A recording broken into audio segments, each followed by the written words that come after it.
Bom dia, irmãos e irmãs. Quero cumprimentá-los da seguinte maneira: que Deus, nosso Pai, e o Senhor Jesus Cristo lhes deem graça e paz. Assim diz o versículo 2 do capítulo 1 da carta de Paulo aos Efésios, que é a carta que nós vamos passar a estudar a partir de hoje. Então, vamos orar antes do nosso estudo.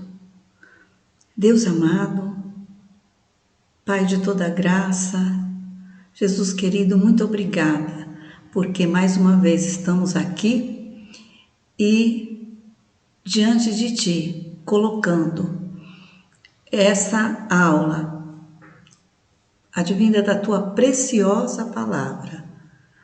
E Te agradecemos porque em meio a esses tempos difíceis que estamos vivendo, nós sempre podemos contar com a Tua graça, com o Teu amor, com a Tua misericórdia, com o Teu encorajamento.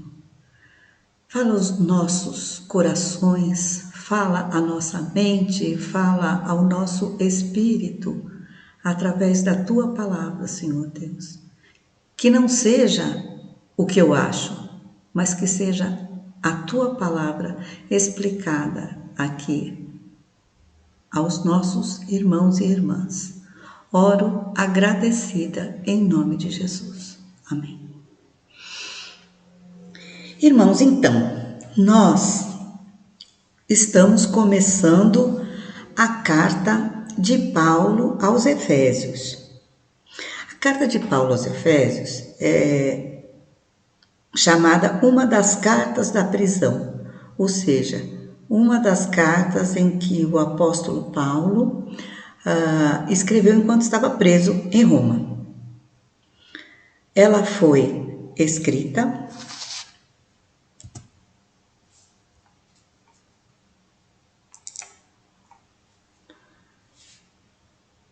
Esse é o título da nossa lição, Aspectos Essenciais da Doutrina da Salvação. A carta de Paulo aos Efésios foi escrita aproximadamente lá pelo ano 60 depois de Cristo. E ela é considerada uma carta circular. O que é uma carta circular? É uma carta que, diferentemente da carta aos Gálatas, que nós vimos até o domingo passado, ela não foi escrita para se contrapor a heresias, para confrontar algum problema específico da igreja em Éfeso. Na verdade, no original, não consta como carta ao povo em Éfeso, como dizem as nossas traduções. Nos originais mais antigos, os estudiosos dizem que não é citada ao povo em Éfeso. Portanto, foi uma carta escrita para que várias igrejas pudessem se beneficiar dela. Nela, Paulo, então, não chama atenção, não foi carta de bronca, é uma carta onde Paulo descreve a natureza e o aparecimento da igreja e desafia os irmãos a serem o corpo vivo de Cristo na terra. Temos nessa carta uma expressão que a gente pode dizer que é a expressão-chave, que é a expressão em Cristo. Nos capítulos 1 a 3 dessa carta, são 6 capítulos também, nos capítulos 1 a 3, Paulo fala a respeito do papel infinito da igreja. Nos capítulos 4 a 6, o apóstolo Paulo vai usar o como viver para alcançar a unidade que Deus quer para nós. Na maioria das suas cartas, Paulo costuma fazer assim. Primeiramente, na primeira parte das cartas, ele constrói um alicerce doutrinário. E no restante da carta, ele faz uma aplicação prática das verdades que ele apresentou.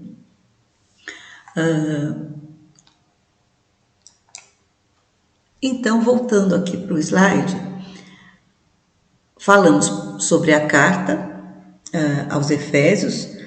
A cidade de Éfeso era uma cidade que hoje em dia ela estaria lá no extremo ocidental da Turquia. Ela está lá no extremo ocidental da Turquia. Ela era uma das 5 cidades mais importantes do Império Romano daquela época. E ela tinha 3 coisas a destacar. Ela era um centro comercial, porque ela tinha um porto que era muito importante.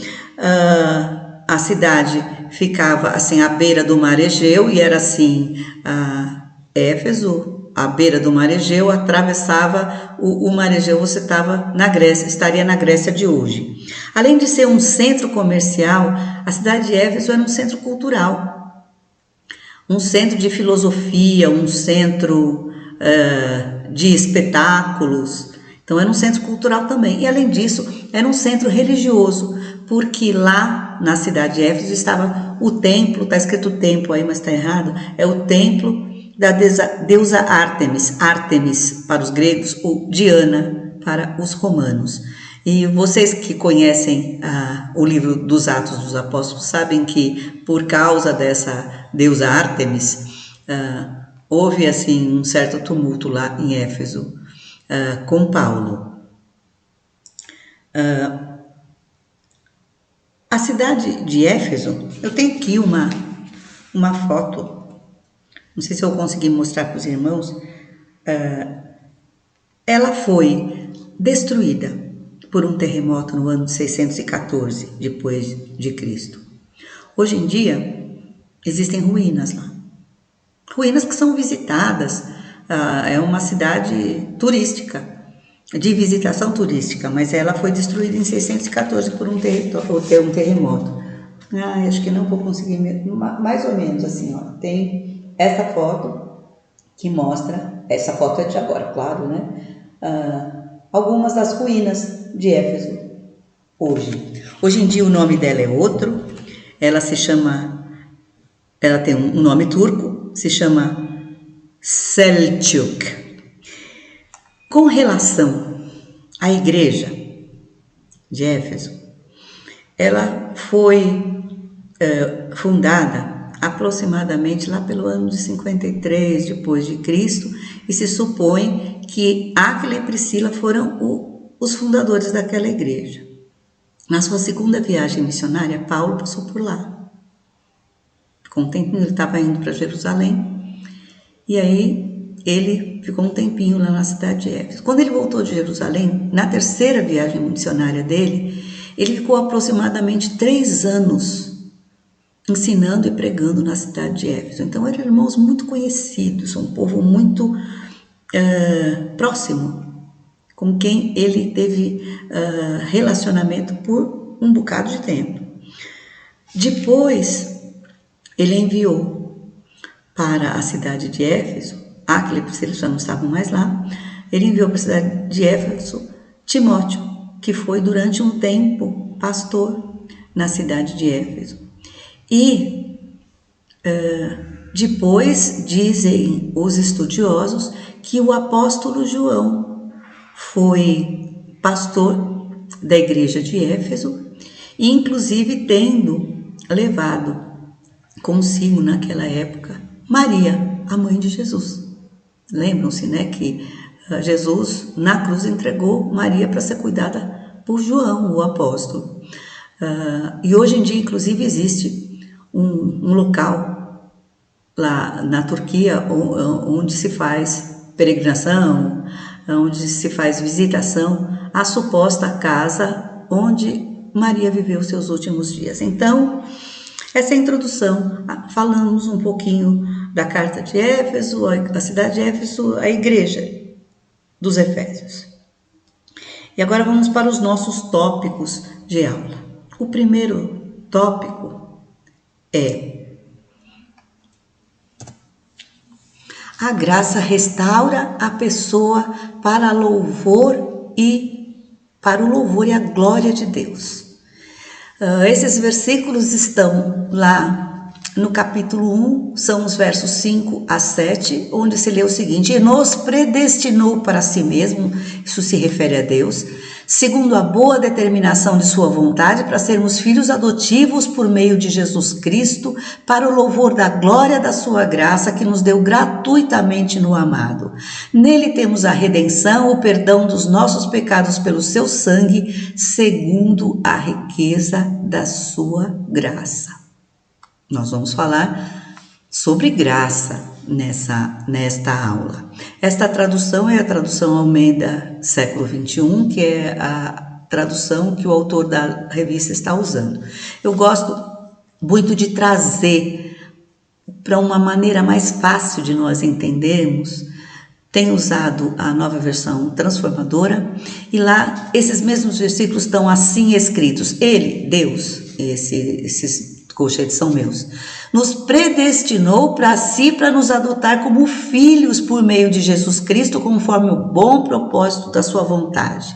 Deus assim o fez para o louvor da sua graça gloriosa que ele derramou sobre nós em seu Filho amado. Ele é tão rico em graça que comprou nossa liberdade com o sangue de seu Filho e perdoou nossos pecados. Então, primeira coisa, Deus nos adotou como filhos por meio do sacrifício de Jesus, que nos tornou justos diante dele. Isso nós já vimos algumas lições atrás na carta aos Gálatas. E diz aqui a palavra que ele fez conforme o bom propósito. Ele tinha um bom propósito, ele efetuou a sua vontade em nos adotar como filho. Propósito do coração de Deus. E ele fez o quê? Para o louvor da sua graça, para que nós pudéssemos entender que foi por graça, por amor, que ele, através do sacrifício do seu Filho amado, ele nos adotou como filhos e nos deu liberdade. Claudilene falou sobre liberdade, liberdade e não libertinagem, que é citada no final, nos capítulos finais da carta aos Gálatas. Então nós temos um presente maravilhoso, que é a adoção. É pela graça que nós estamos na família de Deus. Como é que eu respondo a essa graça infinita, maravilhosa que Jesus ofertou a mim? A minha resposta é viver para honrar essa graça, para honrar o amor de Deus com minha vida. É isso que nos cabe fazer. Deus nos oferece graça. Nós recebemos essa graça e vivemos para o louvor dessa graça, da glória de Deus. Nós não precisamos trabalhar para receber essa graça. É graça. Para ganhar o amor de Deus expresso através do sacrifício de Jesus, nenhum de nós precisou trabalhar. Então, este tópico basicamente nos diz que nós, em resposta a essa graça, nós devemos viver para o louvor da graça e da glória do nosso Deus. Continuando. O segundo tópico é: a graça de Deus nos dá vida em Cristo Jesus. E diz o capítulo 2, verso 1 da carta aos Efésios o seguinte: ele vos deu vida, estando vós mortos nas vossas transgressões e pecados. A gente estava morto antes, estávamos mortos nos nossos delitos, nos nossos pecados, nas nossas transgressões. E é assim que continuam hoje as pessoas que não foram alcançadas pela graça de Deus, mortas. Tem aquela série de TV que se chama The Walking Dead, que fala de zumbis, de pessoas, de mortos-vivos que andam, que tentam contaminar os outros com a sua morte. Eu não sei direito, não, porque eu nunca assisti essa série, mas a gente lê sinopses na internet. Então, é como se as pessoas não alcançadas pela graça, isso poderia se referir a nós, é como se as pessoas não alcançadas pela graça, elas fossem como Walking Dead, como se elas fossem zumbis, mortos-vivos, acham que estão vivas, acham que são felizes, acham que estão completas na vida. Na verdade, estão mortas em seus delitos e pecados.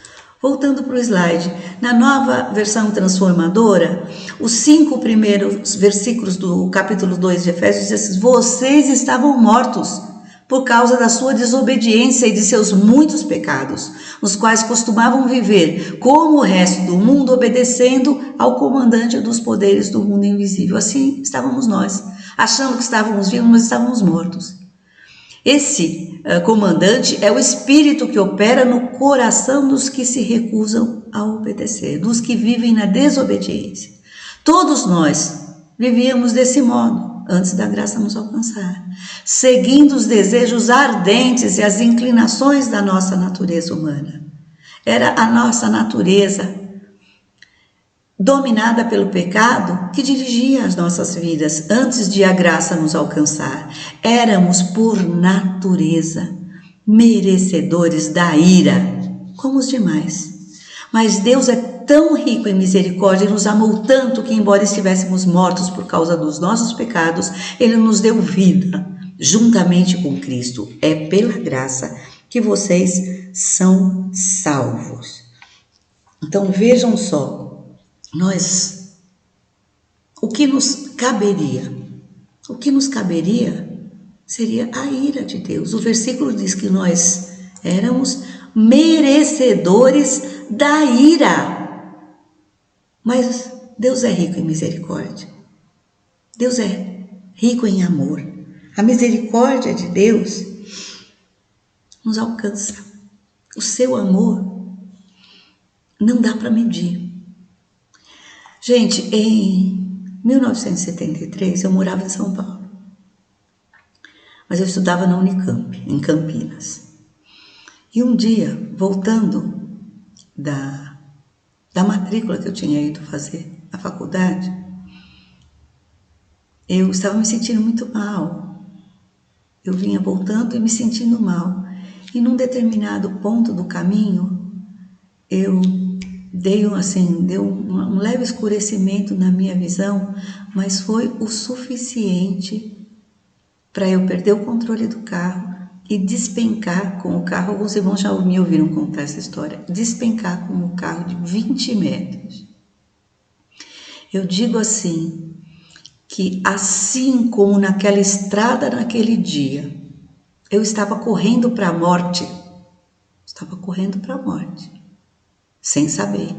Assim vivem as pessoas não alcançadas pela graça hoje em dia. Assim nós vivíamos antes de ser alcançados pela graça, corríamos para a morte. Mas Deus naquele dia determinou que eu não ia morrer. Ele me salvou da morte física. Apesar do acidente pavoroso, eu não morri, tanto é que eu estou aqui, né, irmãos? Então, assim acontece conosco.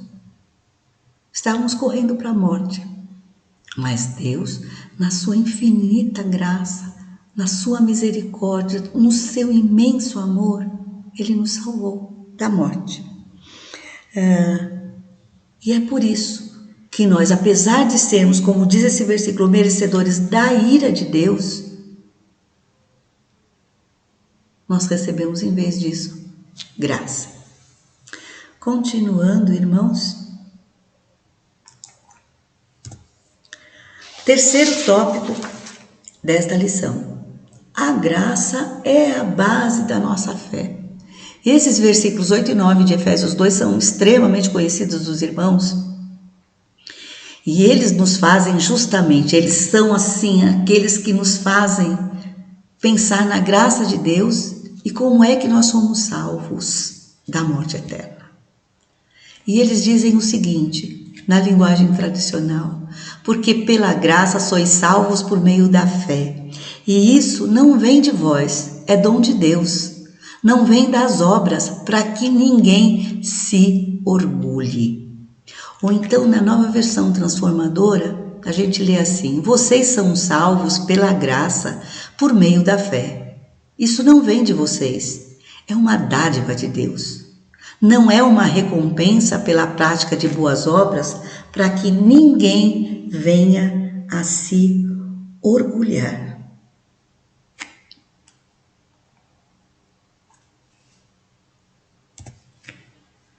Graça, irmãos, é uma palavra que no latim é gracia. Mas na origem dele, como está escrita no grego do Novo Testamento, é charis. E ela quer dizer graciosidade, benevolência, favor, bondade. É isso que nós recebemos de Deus. Em inglês, esses versículos onde está escrito é dom de Deus, na verdade a palavra é gift. Gift é presente. Então, a graça de Deus, que é a maneira, o projeto, o plano que Deus desenhou para que nós fôssemos salvos da sua ira, graça é presente. Graça é dádiva. Então, pensemos assim, quando alguém nos dá um presente, o que é que nós fazemos? Nós pegamos, abrimos o presente, ficamos contentes de receber o presente, e aí a gente vira para a pessoa que nos presenteou e diz assim: então, quanto é mesmo que eu lhe devo? Qual é o preço? Claro que não. Se a gente ganha um presente, a gente agradece. É assim que a gente deve receber a graça de Deus. Ela é presente, ela é dádiva. Nós não temos como pagar, nós não vamos pagar. Jesus já pagou. Nós não temos como pagar, não vamos pagar. E a nossa reação correta diante da graça, diante do amor, diante do projeto de salvação de Deus, através da graça, que nós recebemos por meio da fé, é a reação de agradecimento. Duas reações erradas nós podemos ter com relação ao presente da salvação. Nós podemos continuar tentando batalhar o caminho para Deus através de esforço, através de capacidade, até através de serviço na igreja. Gente, precisa ficar bem claro entre nós que serviço na igreja não é por aí que a gente vai ser salvo. Porque por melhor que seja a nossa obra na causa, no reino, não é essa obra, não é nosso ativismo, não são os nossos cargos, não é aquilo que a gente faz na igreja, não é o número de aulas que eu dei, o número de vezes que eu toquei na igreja, o número de vezes que eu preguei, as palestras que eu fiz. Não, isso daí não adianta. O número, sabe, de atendimentos no ministério de atendimento, não é isso que me salva. Porque é graça. Eu não tenho que continuar tentando batalhar o caminho para Deus através do meu esforço próprio, através da minha capacidade, do meu serviço. Uma outra reação errada é banalizar a obra gloriosa de Jesus. É o outro extremo, né? Por um lado, a gente acha que a gente tem que ficar batalhando a nossa salvação. Por outro lado, a gente banaliza a obra gloriosa de Jesus para nos salvar. É que nem criança mal acostumada, né, gente? Criança mal acostumada, sabe aquela criança mimada? Que ela, tudo vem muito fácil para ela. É a gente, eu, por exemplo, filho de crentes, vivi a minha vida toda numa família de cristãos, indo na igreja, desde bebê. E aí você começa a achar assim, você começa a não dar o valor devido à graça. Como eu escrevi lá, como crianças mal acostumadas, que ganham tudo de uma maneira muito fácil. Como tudo é muito fácil, não tem valor. né? Que nem aqueles textos, aqueles vídeos que a gente recebe de vez em quando, que diz assim, você precisa ensinar as crianças o valor, não o preço das coisas. A gente precisa entender o valor da graça, para a gente não banalizar e ficar achando que, e daí? Graça, e daí? É verdade, então, desde pequenininho eu entendo que eu sou salva pela graça, mas isso é maravilhoso, isso não é banal, isso é maravilhoso. Gratuito, gente. Então, algo que é gratuito, que a gente recebe de graça, não significa que é automático. A parte de Deus ele já fez. Ele ofereceu seu filho, sacrifício perfeito, definitivo para a nossa salvação. E a nossa parte, qual é? Batalhar junto? Não. A gente tem uma parte nisso daí. Deus oferece a salvação por graça. A nossa parte é estender a mão para receber, né? Se alguém lhe manda uma mensagem dizendo assim, você recebeu um presente, tem uma promoção, então você pode passar em tal, agora não pode, né? Mas nas épocas não, você pode passar em tal lugar, na loja tal, tem um presente para você lá. Se você não for até a loja receber seu presente, você vai ficar sem ele. Você tem que ir lá e receber. Na década de 90, lá quando eu continuava morando em São Paulo, eu fazia de vez em quando um trabalho evangelístico com os irmãos americanos e a gente ia nas periferias de São Paulo para apresentar o Evangelho de Jesus.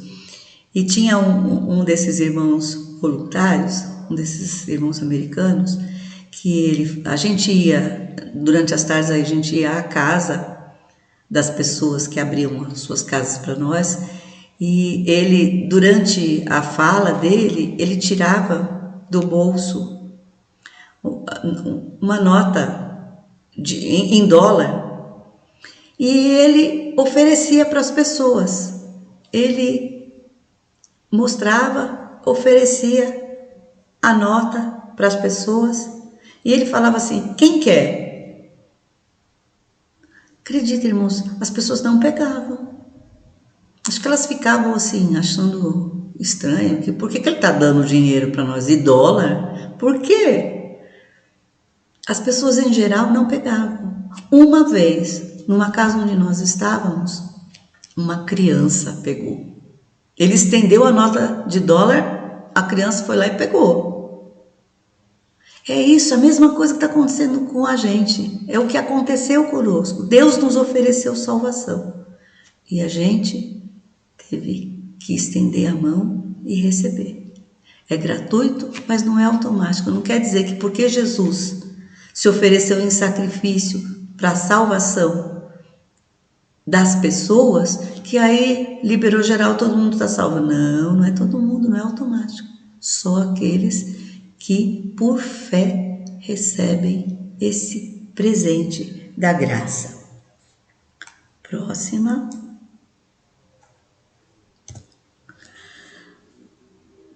Graça. A graça nos aproxima de Deus. Isso a gente vê lá nos versos 12 e 13 do capítulo 2. Na Almeida 21, estáveis naquele tempo sem Cristo, separados da comunidade de Israel, estranhos às alianças da promessa, sem esperança e sem Deus no mundo. Mas agora em Cristo Jesus, vós que antes estáveis longe, viestes para perto pelo sangue de Cristo. Na nova versão transformadora, naquele tempo vocês viviam afastados de Cristo. Não tinham os privilégios do povo de Israel e não conheciam as promessas da aliança. Viviam num mundo sem Deus, sem esperança. Agora, porém, estão em Cristo Jesus.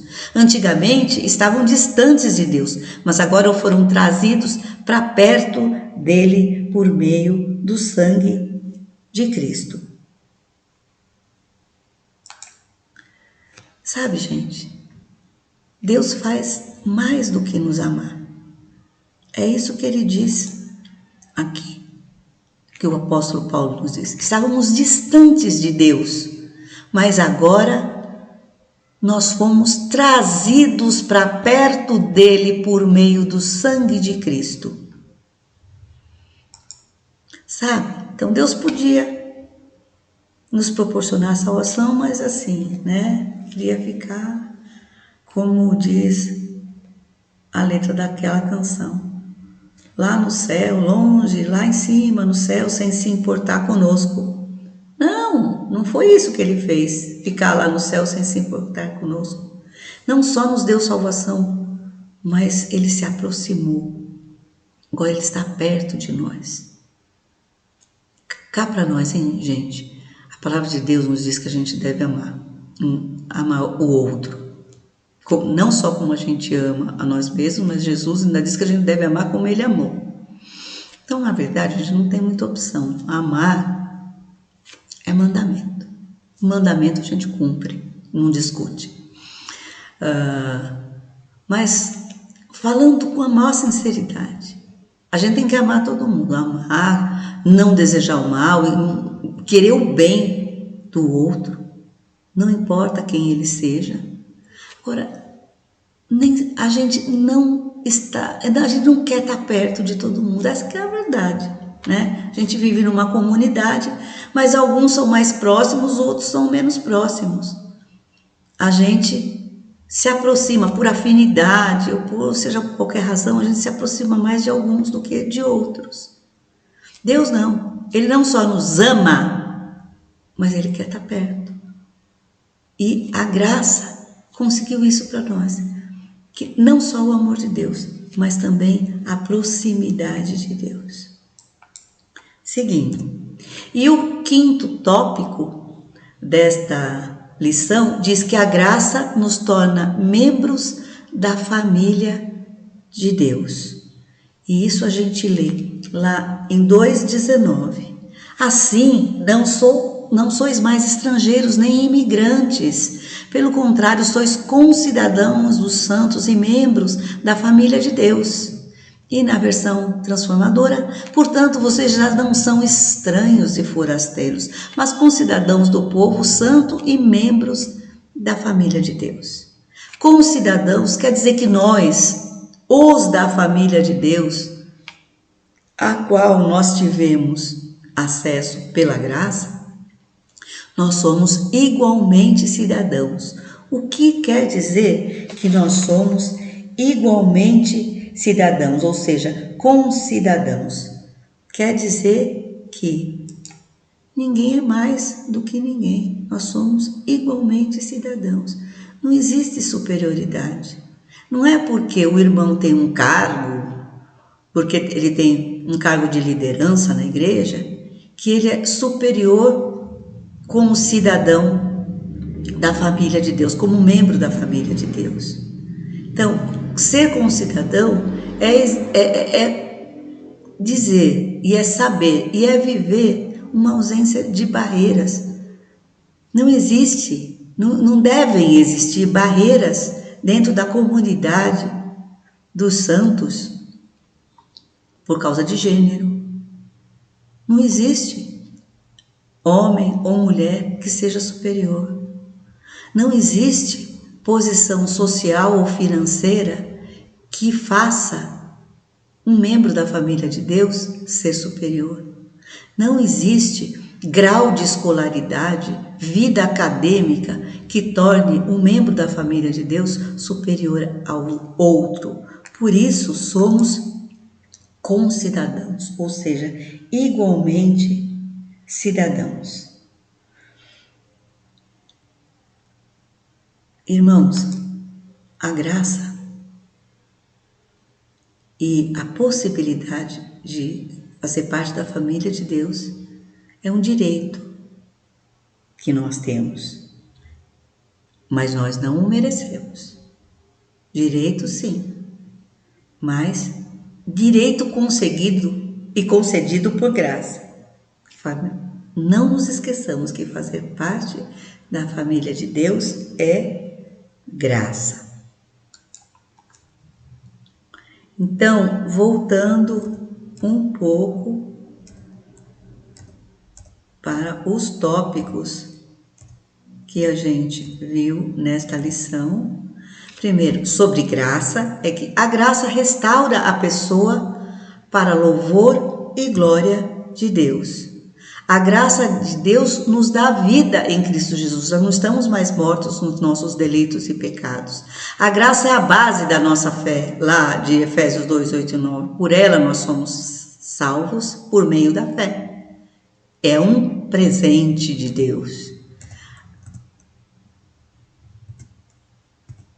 A graça nos aproxima de Deus. Não só somos aceitos, como Deus está perto, nós não estamos mais sozinhos. E a graça nos torna membros da família de Deus, coisa que também a gente já abordou na aula de Gálatas. Então, o que é que nós vamos levar para casa para praticar? O que a gente pode levar com a gente para a vida a partir dessa lição?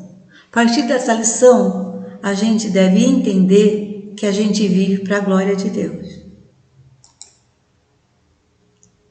Viver para a glória de Deus é colocar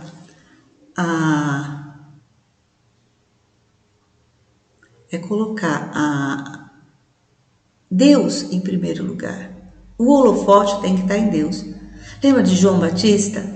Quando Jesus surgiu no seu ministério aqui na terra, João Batista foi para um plano mais afastado. Ele diz já lá em João 3,30 que era mais importante que Jesus crescesse, que Jesus aparecesse mais e que ele diminuísse.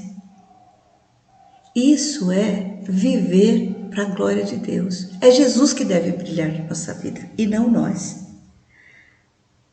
Em 1 Coríntios 10:31 também, irmãos, nós lemos que quer comamos, quer bebamos, ou quer façamos qualquer outra coisa, façamos tudo para a glória de Deus.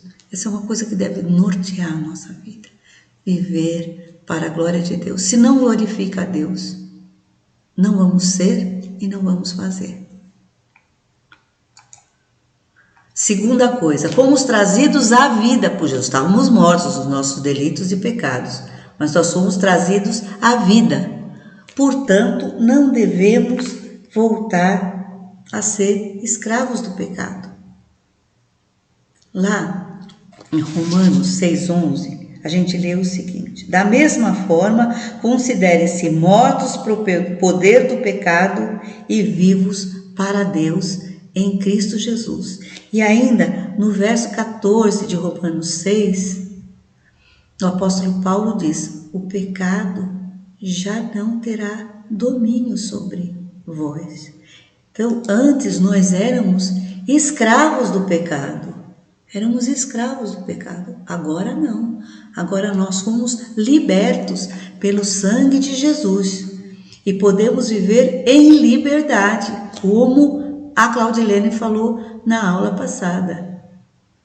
E o terceiro ponto a destacar nesta lição é: jamais devemos agir com soberba por pertencermos à família de Deus, porque esse privilégio veio por graça. Ninguém pertence à família de Deus porque merece, por isso ou por aquilo. Nós somos membros da família de Deus por graça, por presente, por uma entrega gratuita que ninguém merecia. Então, a gente não pode desprezar as outras pessoas e agir com soberba diante delas, porque nós temos e eles não têm. Não, porque Jesus não agiu assim. O nosso coração deve estar sempre disposto a oferecer aos outros a mesma graça através de Jesus que nós mesmos recebemos. Que isso faça sentido, que isso seja prática na nossa vida. Nós estamos encerrando esta lição e vamos orar. Deus amado, como é que nós vamos ter palavras para te agradecer? Aquilo que o Senhor nos ofereceu através de Jesus Cristo, nosso Salvador, nosso Senhor. Todos os dias deveria ser um fato recorrente na nossa vida, o agradecermos, maravilhados diante da tua graça, Senhor. A graça que nos resgatou, maravilhosa graça. Que essa graça, Senhor Deus, se expresse na nossa vida através do louvor que devemos a Ti, da gratidão constante diante de Ti, através do nosso serviço em resposta à graça que nos alcançou. Enche os nossos corações através do Teu Espírito, para que nós possamos ser também neste mundo agentes da Tua graça, em nome de Jesus. Existe um hino que nós chamamos de Preciosa Graça, né?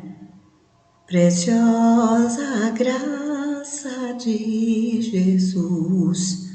As palavras originais desse hino, elas dizem assim: maravilhosa graça, graça maravilhosa, que doce é o som, salvou um miserável como eu.